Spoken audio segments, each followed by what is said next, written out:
I'm 43, my wife, Laura, is 40, and we've been married for 16 years.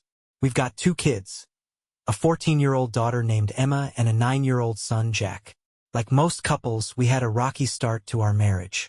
We were young, immature, and thought love alone could get us through anything. For a long time, I believed we'd proven that to be true. But now, I'm starting to wonder if I was just fooling myself. Laura's been working as a manager at a big advertising firm for the past 3 years, and I've been an engineer for 7. Together, our incomes allowed us to live comfortably. We were the kind of family that always felt close-knit. No matter how crazy our schedules got, we made it a point to prioritize the kids. We wanted Emma and Jack to have a happy, secure childhood, and I'd like to think we succeeded. I've always considered myself a good husband and father. Sure, I've made mistakes, but I've always done my best for Laura and the kids. That's why it hit me like a freight train when I found out Laura had been having an affair.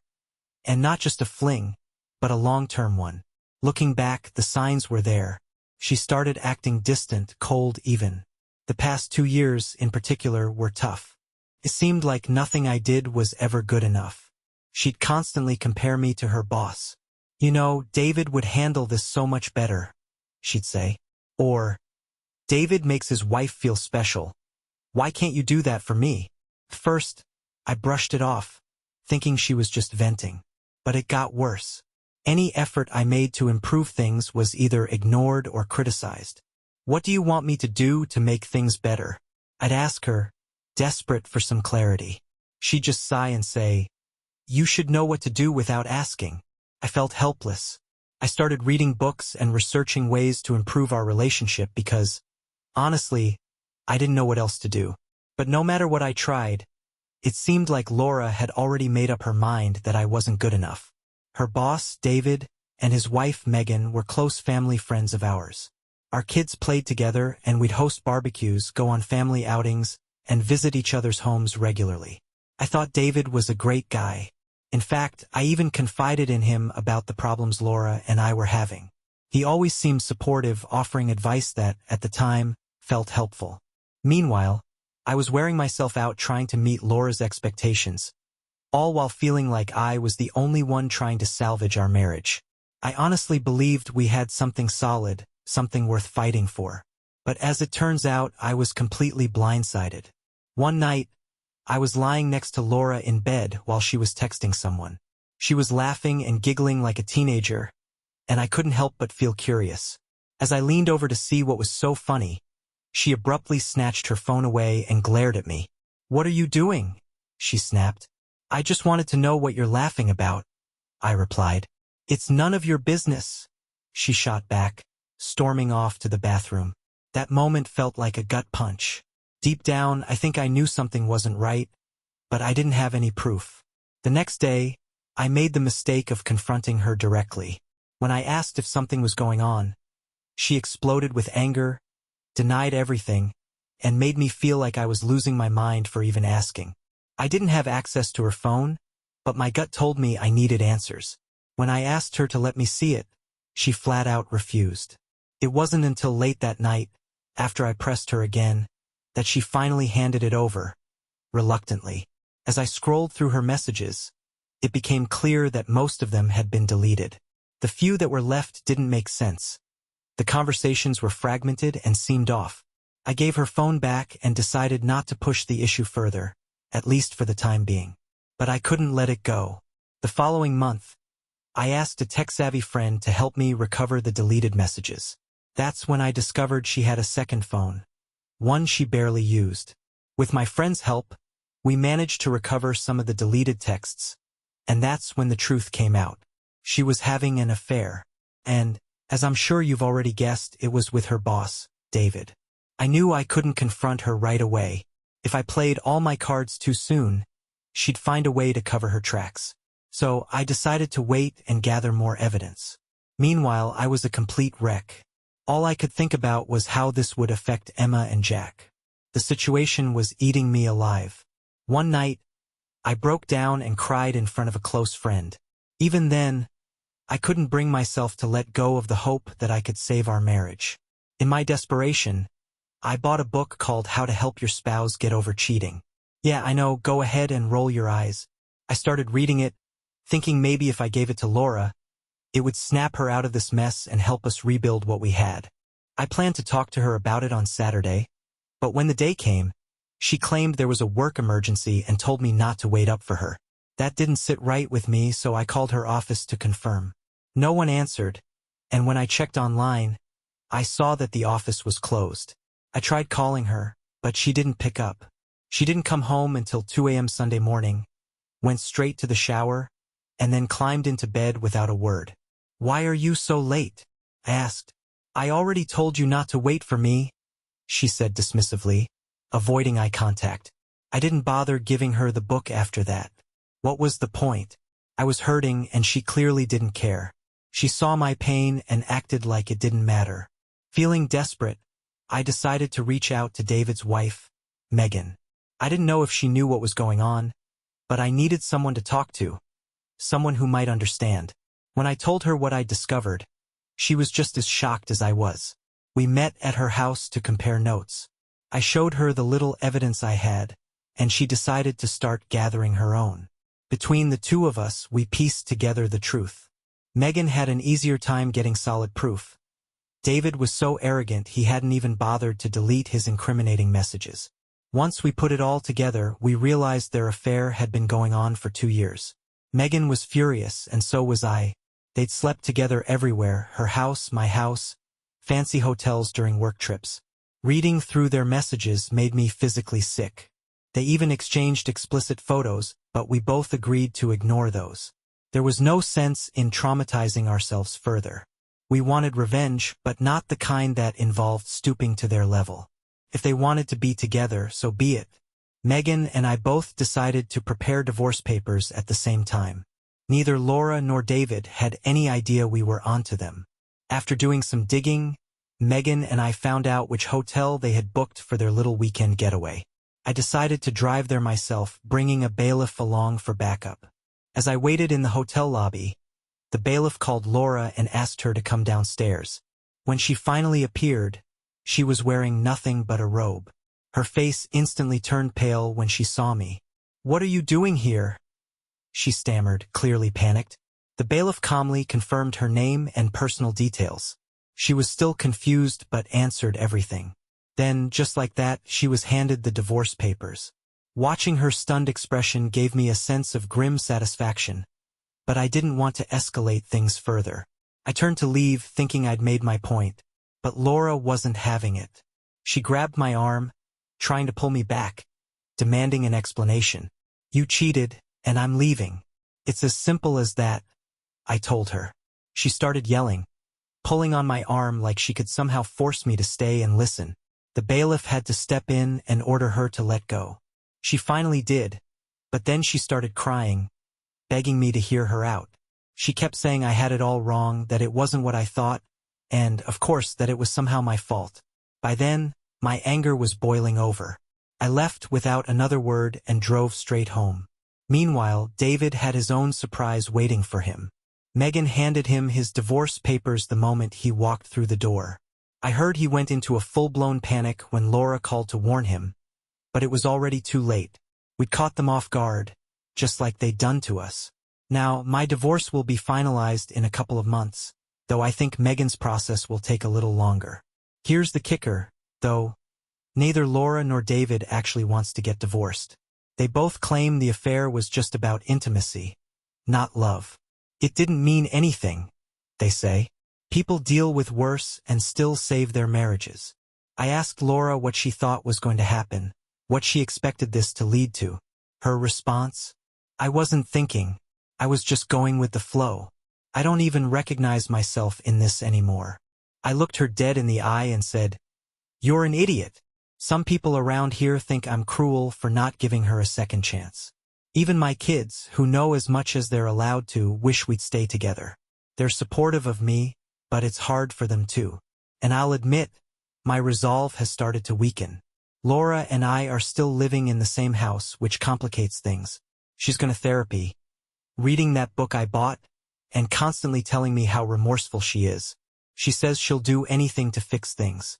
All I can say is, "You're just sorry you got caught." That didn't sit well with her.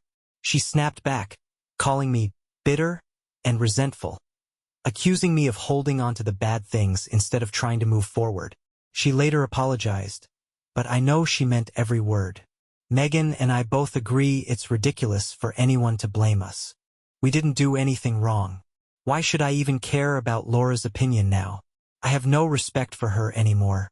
But Laura won't let it go. She keeps trying to talk about her reasons for the affair. But to me, it's just a long list of excuses.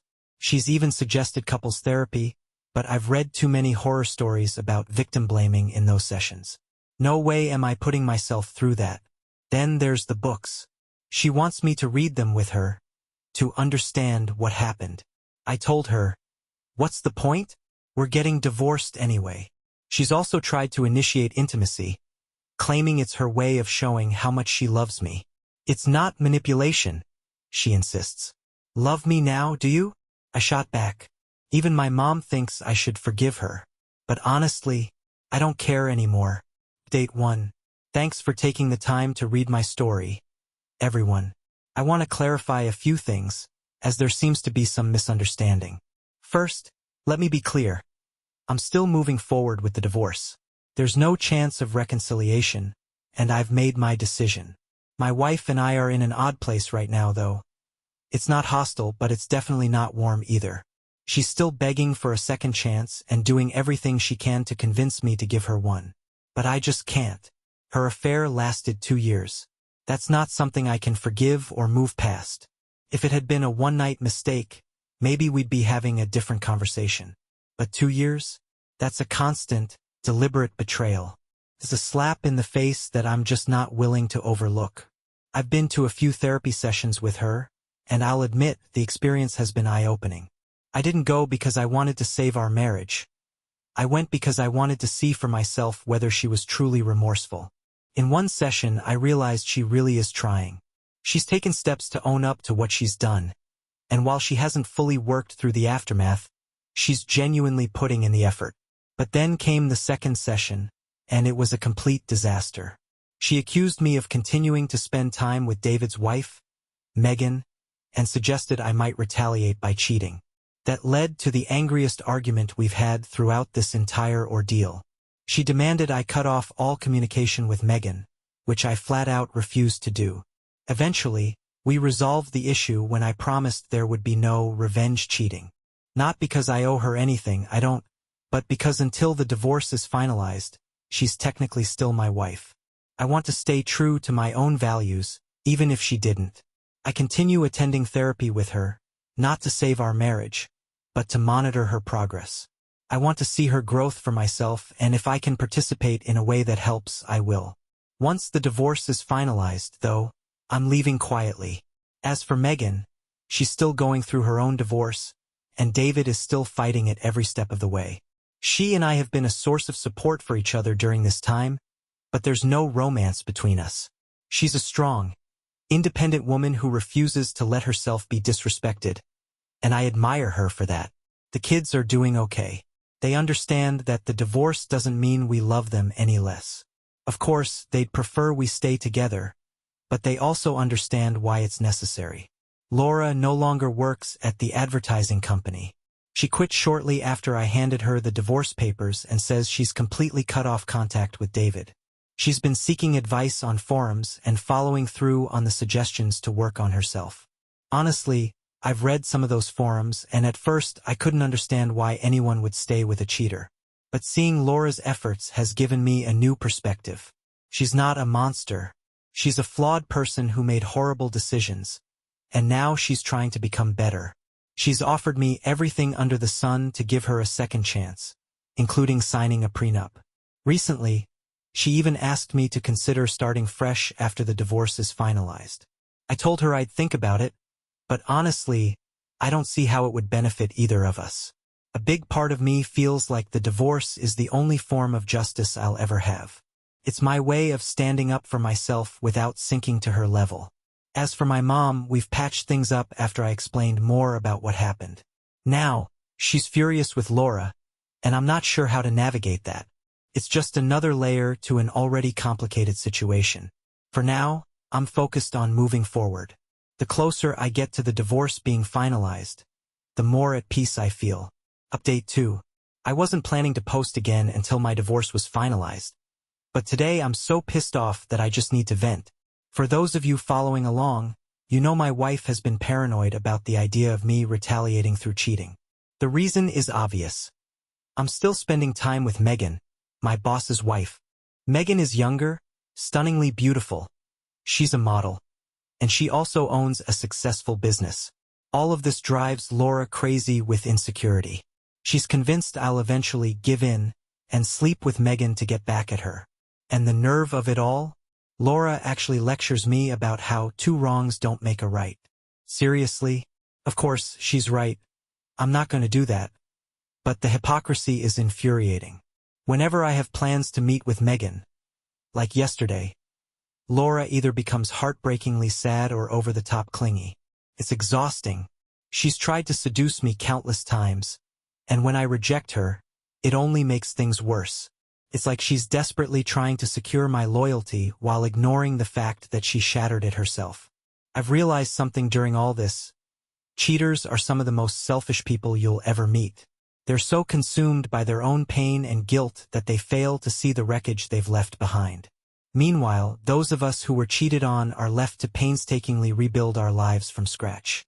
One more thing, our kids still hang out with Megan's kids. Whenever I visit Megan, it's always with my kids. Yet Laura somehow thinks I'm sneaking around to have an affair. The idea that I could be as heartless and deceitful as she was is laughable. As for David, he's still living at their country house, begging Megan to take him back. Honestly, watching him squirm brings me a twisted sense of satisfaction. He hasn't tried to confront or threaten me, likely because he knows the position he's in. I still spend time with Megan, and he has no choice but to deal with it. He's allowed to see the kids anytime he wants, but he makes sure I'm not around when he does. I'd say I pity him, but the truth is he made his bed. Laura, on the other hand, is still in overdrive trying to make amends. She overwhelms me with care and attention, but at this point, I don't even acknowledge it. She's trying so hard, but it all feels hollow to me. We've got a therapy session later today, and I feel like I might explode. I've been bottling up all the pain and resentment I've felt because of her, and it's getting unbearable. I want to unload it all, to let her see just how deeply her actions have hurt me. Right now, the anger is overwhelming, and I don't know how to deal with it anymore. Update 3. Here I am again. Not much new to report, but I thought I'd share some highlights from recent events. I've been reading a lot of stories about infidelity, trying to make sense of my situation. At a recent therapy session with Laura, she asked me to give her a little more time to win me back. She presented a ton of arguments about why it would be worth trying to rebuild our marriage and even asked me to consider participating in that process. I've told her repeatedly that the only reason she's trying now is because she got caught. If she were still sneaking around with David, none of this effort would be happening. For months, she emotionally overwhelmed me, trying to prove she could fix what she broke. But I'm not the kind of person to let anyone, even the woman I love, trample over me. She's admitted all her mistakes, apologized countless times, and made endless promises about how she'll make it up to me. Laura says she wants our marriage to be stronger than it's ever been and insists she's confident it can be. I asked her a simple question. Are you willing to deal with my anger? Because honestly, I've got a lot of it. She didn't hesitate. Absolutely, she said. I want you to express whatever you feel, whenever you need to, if it helps you work through the pain. In the past, whenever I asked why she had the affair, she'd throw out a million excuses. This time was different. She admitted there were no excuses for what she did and promised to prove her remorse through her actions every day for the rest of her life. She opened up in a way I hadn't seen before. Laura explained that she'd felt deeply insecure and jealous of Megan, David's wife. The affair boosted her self-esteem and made her feel beautiful and desirable. She said she knew the affair was a fantasy, something that wouldn't last, and that she'd barely considered the consequences. She admitted she regrets the affair deeply, and that she'll carry the guilt with her forever. I may never forgive myself for what I've done, she said. She also told me she's sure I'll cheat on her in return, partly because of how incredible Megan is. Beautiful, principled, and graceful even in the face of betrayal. Megan has never been rude or threatening toward Laura, something Laura seems to admire and fear in equal measure. The most interesting part of that session came when the therapist asked me what it would take for me to consider Laura's suggestion to work on the marriage. Honestly, I had no answer. The only thing I could think of was a time machine. I told the therapist, "What I have now is a cheap, pirated copy of a marriage I didn't sign up for." The therapist's response shocked me. She said, "All marriages face challenges, from infidelity to loss. How those challenges are handled shows the strength of the marriage." I couldn't believe where the conversation was going. "Focus on my wife, not on us," I told her. The therapist then suggested that my inability to listen to logical reasoning might be a communication problem. I didn't argue, but it felt off to me. On the drive home, Laura and I had a long talk. She asked if I felt humiliated by her affair. "Yes," I answered honestly. Then she surprised me again. "Would you feel better if you slept with another woman?" I told her no, that I didn't want a revenge affair and never would. Laura explained that she wasn't suggesting revenge cheating. She meant a temporary breakup, where we'd live apart, giving me a chance to regain my confidence. She promised to stay faithful and wait for me to be ready to reconcile. Her suggestion seemed desperate, and honestly, I thought it was crazy. "How would that help our marriage if we're both out there having affairs?" I asked her. "It wouldn't be an affair on your part," she said. "We'd be separated, and you'd be free to see what the outside world has to offer." I dismissed the idea immediately. It felt so out of character for her, and I told her as much. In the weeks since, Laura has been strangely calm and patient. She's a completely different person compared to the insecure and anxious woman I knew during the affair. But even with her improved behavior, I still can't trust her. To her credit, she's handled the divorce process surprisingly well. I've read so many stories about messy, spite-filled divorces, but that hasn't been my experience. Despite everything, she's been cooperative and respectful. That said, I've decided to move forward with the divorce. It feels like the only way to restore some sense of justice in this situation. Let me know your thoughts on this update. Update 4. My wife and I have agreed to act civilized and spend the holidays together as a family.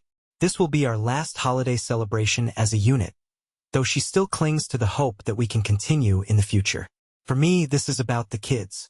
I love them, and I want to give them one final holiday with both parents under the same roof before everything changes. We've divided everything equally in the divorce, but I'll admit, my wife has been surprisingly generous. I'm not sure if it's some kind of tactic or if she might turn aggressive later, but so far, she's been kind and cooperative. She says it's because I've been a great husband and father, and she thinks I deserve more than just a fair exit, considering what she's done. While she hasn't lost much in the divorce, her generosity has allowed me to get a little more than expected. I've decided to stop going to therapy with her. It was giving her false hope and mixed signals, and that wasn't fair to either of us. She admitted that being away from me has sparked a deep desire to reconnect, and she's come to understand how humiliated and unwanted her actions have made me feel. Over the past few months, she's tried relentlessly to initiate intimacy, far more than she ever did before. It's unsettling because it feels like an attempt to fix things through physical closeness, something she rarely prioritized before the affair. At first, her persistence upset me, but as time went on, I began to appreciate that she's at least acknowledging my pain and trying to address it. Even so, I've rejected her advances each time, though she keeps insisting that it's not about reconciliation. According to her, she just wants me to feel wanted again. On another note, I've stopped communicating with Megan, my boss's wife. Things were getting too personal, and it felt like the right time to take a step back. To those who suggested I might have been pursuing a revenge affair, I hate to admit it, but you might not have been entirely wrong. I didn't realize it until Megan confessed that she wanted to see where our relationship might go once my divorce was finalized. Her honesty left me speechless, and I couldn't figure out how to respond. We decided to put some space between us until everything is settled. Megan is an incredible woman, but I don't know if I can reciprocate her feelings. I'm still trying to figure out how to navigate this. For those wondering if my interactions with Megan influenced her decision to divorce David, I can assure you they didn't. Megan made that choice entirely on her own. She's done with him, and our conversations have never been about trashing our spouses. Interestingly, David recently asked to meet with me in person. He wanted to apologize for everything. This experience has clearly humbled him. He's not the arrogant man I used to know. But I didn't accept his apology. Call me petty, but I don't care what he's going through. Now, on to the question I've been asked a lot. Is it okay to be intimate with my wife if we're not reconciling? I'll admit, intimacy is something I miss. And she's certainly made it hard to resist. New lingerie, intimate messages, subtle touches, and even emails. She's gone to great lengths, even burning or throwing out anything in the house that reminded her of David. I didn't ask her to do this. I honestly didn't care where they were or what they used during their affair. But she's done it anyway. I find it hard to turn those feelings off completely. Sometimes I wonder, is this a trap? Am I falling into some kind of game? For those who say I should kick her out of the house, I've already considered it. But honestly, it's easier for everyone, especially the kids, to have her stay for now. It keeps things less chaotic at home, and the situation is already messy enough as it is. Date 5 has finally hit me. For a long time, I felt like I wasted years of my life on a woman who turned out to be someone I didn't truly know. But now I see things differently. Laura gave me 2 beautiful children and countless great memories. Those are things I'll always treasure as a man, no matter what. Still, I've come to realize something else. I deserve better. I can be better than this situation, and I will be better. The advice I've received from so many of you has helped me see the truth. Laura humiliated me, made me feel worthless, and betrayed me the moment another man paid her attention. She poured her energy into that relationship, leaving me in the dark. And now she's putting that same energy into trying to win me back. She wants me to be happy, something she didn't seem to care about before. She's suddenly adventurous in intimacy when our physical relationship used to be fine but nothing special. Reading her correspondence with David opened my eyes to how much I was missing back then. It was like there was a version of her I never got to see, one that she reserved for someone else. Now, she's putting on her best performance, enjoying everything I do, supporting me in ways she never did before, respecting my boundaries, and treating me like the king I always wanted to be. But I had to knock her off the pedestal I'd put her on to get here. She's the perfect woman now, or at least she seems to be. But to me, it all feels temporary. She's completely open with me, ruthlessly honest. Even if it humiliates her or upsets me. I've never seen someone carry so much visible shame. It's in her face every day, in the desperation I see when I don't respond to her attempts to connect. She looks so miserable, especially when she tries to hide it. Sometimes that makes me hate myself. But it's necessary. Why can't I just see this as a positive? Why can't I judge her by her current actions, which seem to show genuine remorse? Plenty of people go through long affairs and come out stronger afterward. So why not us? These are the questions people ask me, and the questions I've asked myself. My answer is simple. I refuse to be a doormat. I might have tolerated it at first, but I woke up quickly. This Christmas, I'm going to enjoy the holiday with my family. After that, I'm moving on without her. I've decided to stop entertaining the what-ifs swirling in my mind and let go of the version of her I once held on to. I'm not going to give us another chance. We're done. To be clear, Laura isn't a villain. That's the truth. I want her to be happy, just not with me. Today, I called Megan and asked if she'd like to have dinner after the holidays, as a way to thank her for supporting me when I was at my lowest. She said yes, and I'm genuinely looking forward to it. Before anyone jumps to conclusions, no, Megan isn't the reason for my divorce. My emotions have been a mess for years, and the thought of being with someone else never crossed my mind until recently. And it's just dinner, nothing more. Unless, of course, we both decide we want something more. The closer I get to finalizing this divorce, the more I realize something. I have options. And one of those options has been in front of me all along. Update 6. It's been 3 years since everything happened. Fair warning, this isn't a fairy tale with a perfect happy ending, but it's as close to happiness as I think life gets. Let's start with the big question. How are things between me and Megan, the ex-boss's wife? Honestly, things are better than I ever imagined. If I'd known someone like her existed before, I'd have been searching for her my whole life. I've never been in a stronger or healthier relationship. After everything I went through with Laura, I didn't even know what a functional relationship looked like. I still have moments of self-doubt, but Megan has been there every step of the way, helping me through it. She's an amazing partner, supportive, caring, and full of love. I'm completely in love with her. She's shown me time and again how much I mean to her, and I feel the same way about her. That said, for now, it's just a relationship, no marriage. I'm still questioning if I ever want to go down that road again. We've tried to keep the kids as uninvolved in our relationship as possible, though they know we're dating. Understandably, it was difficult for them at first, but things have smoothed out over time. I think it's because we've made a point to stay actively involved in their lives, listening to them and supporting them through any issues. We've also done a lot of psychotherapy, both individually and as a family. My daughter and son adore Megan, and she's been incredible with them. Her kids, who were initially wary of me, have also come around. Her youngest daughter has even started calling me stepdad at events and outings. That completely caught me off guard. I asked if she felt pressured to do it, but she told me, "I really like you. You make my mom happy, so I'm glad you're my stepdad." Hearing that moved me more than I ever expected.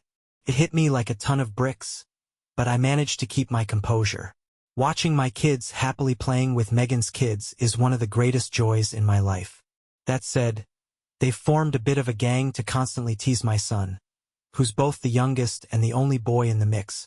I can't decide whether to laugh or cringe at that dynamic. Now, as for Laura, my ex-wife, we're on decent terms. She's been working hard to rebuild her relationship with our daughter, and I was proud when my daughter told me she'd found the strength to forgive her mom. They've made a lot of progress over the years, and their bond is much better now. That said, I don't think Laura has fully come to terms with the fact that we're over as a couple. She still drops hints about wanting a second chance. She's been going to the gym, continuing therapy, and generally taking better care of herself. She looks healthier and more confident, but I've moved on. Her inability to do the same is her problem, not mine. Interestingly, Laura has started interacting more with Megan. Megan is polite but understandably cautious. It's the right approach given everything that's happened. As for David, Megan's ex, he's a lost cause. I didn't realize how pathetic he was until I saw him fall apart. He has all the money in the world but no sense of direction. He's got a new girlfriend now, but his kids hate her, and they don't bother hiding it. Honestly, I'm not a fan of her either. She seems self-centered, temperamental, and indifferent to the kids, which only makes things worse. In conclusion, we're doing more than fine. Don't get me wrong, there were plenty of moments when I doubted whether this was the right path. But in the end, things worked out beautifully. No, it's not a fairy tale with a happily ever after, but it's real, and we're truly happy now. Let me know what you think about this whole story. I'd love to hear your thoughts. Thank you for watching. Don't forget to subscribe and like.